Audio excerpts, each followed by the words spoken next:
Today we're going to be discussing the current strategy that we need to be working towards for the Supernova skateboards.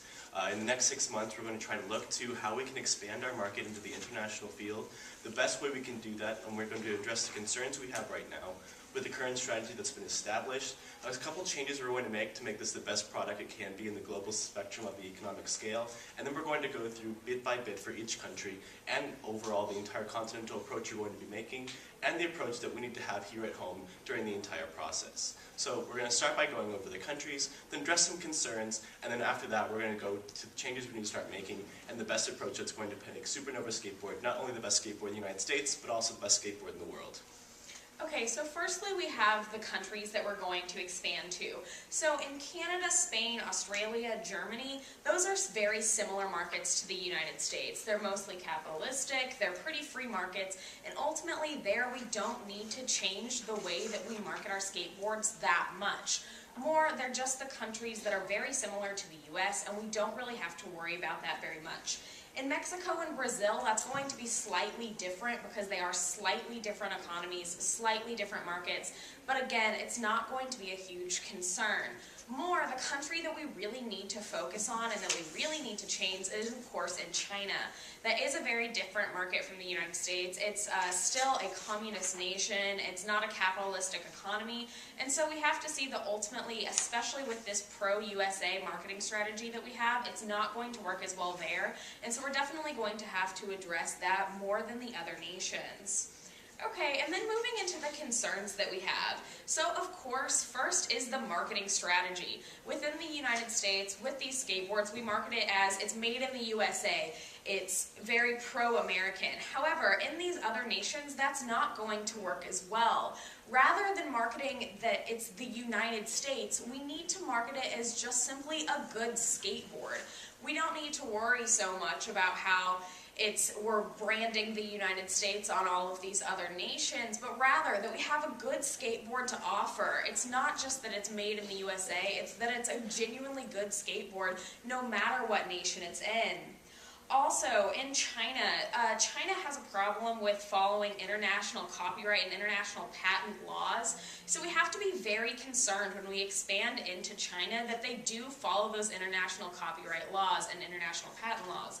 Of course, China is the second largest economy in the world, right after ours. They're rapidly expanding, and we have to make sure that they follow those patent laws, and if they don't, that's something that we're going to have to be very concerned with. So next we're going to be looking to right now what the current decision has been for the markets you're going to expand to. And right now when we look at for the next 6 months what our plan is going to be is we're expanding to over 5 different continents with only 1 to 2 countries being in each one.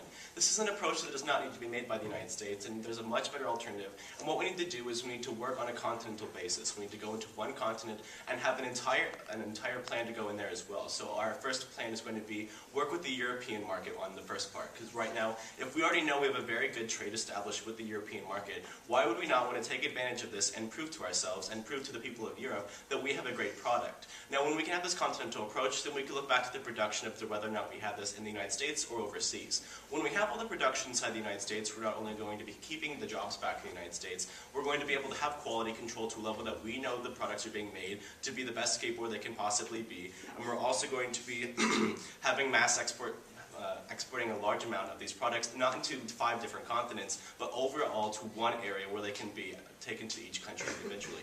Once we have went into one continent and we've done what we need to do there for the economy and the distribution of these skateboards, then we can move into we can move into South America, then we can move into Asia, then we can move into Australia. When we take this approach bit by bit and not going to 1 or 2 countries and wasting money just by going to a single country in another market and then another single country in a completely opposite end of the world, it's not going to be something that's going to be economically feasible for the United States, and it's not going to be using our mind to the best of its abilities. Now again with the plant production, when we are able to keep this in the United States, we're able to keep this under the control of the United States, have our jobs back in the United States. This is not only helping the company for the Nova skateboards, but also helping the citizens and the workers of the United States by keeping a good infrastructure and a good job setting for the people who are actually here working and creating these skateboards that we like to so boastfully say that they are very pro-American.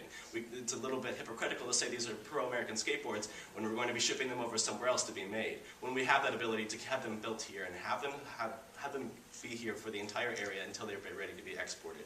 Now, again, with this, we're talking about expanding the next 6 months. Of course, this is going to be a much more feasible option if we were doing this when we're trying to approach a marketing strategy in areas where it's going to be very similar. It's going to be very different how we want to take our approach to Mexico as it would be to China, as it would be to Brazil or Germany. When we can deal with the entire European market just all in one setting and have just as good of an economic return for the United States and for the Supernova skateboards, that's one approach we need to make. For the best approach and for the best time management, we need to have in the next 6 months a marketing strategy used for the European market and work on those little tweaks to have in each individual country there. When we have that, we're not going to be trying to deal with a completely different marketing strategy for opposite ends of the world, but at the same time, we're still going to see that economic return that Supernova skateboards are looking for. Now, when we also look at our marketing, we see that right now our team consists of just a few people within the United States. If we're going to be expanding internationally, we also need to expand that marketing team to people that are actually in those nations. Of course, people in those nations, people that live and work in those nations, have a better understanding of the market there than the people in the United States. They can offer a better understanding, they can offer a better scope of what to do within those nations. So while we need to keep the central marketing location within the United States, keep this team of people, we also need to have a few people in other nations in order to make sure that that expands well. And overall, just looking at this in retrospect, for what we've had and what we've talked about today, although those countries are a very good decision, we have a much better approach we can make by moving this into an area that's very, not isolated, but have an entire spectrum of just, first of all, handling certain areas that have extremely similar cultural aspects and extremely good same approaches to how they handle their economic interests. When we can work ourselves and not span ourselves across the entire world, but work in groups and areas of different countries and expand ourselves in a way that's going to be economically feasible for us, and also still show that we're going to be having a large amount of income and working with our products the best way possible, it's going to have the best return for the United States. And the entire idea of the pro-Americanism approach, we need to focus on that we're not trying to export the American tag on the skateboard. We're trying to export a great skateboard that's made in the United States, and those two should not be synonymous in today what we're talking about the product. So for this to go off in this next 6 months, and for this product to be great, we need to understand 3 things. One, it needs to be taken into an area where it's going to be in certain areas, and then we expand further instead of trying to span ourselves to where we can't control ourselves. And all of that is going to be showing that this is going to be a great skateboard for our approach. Thank you. Thank you very much. Thank you. Thank you.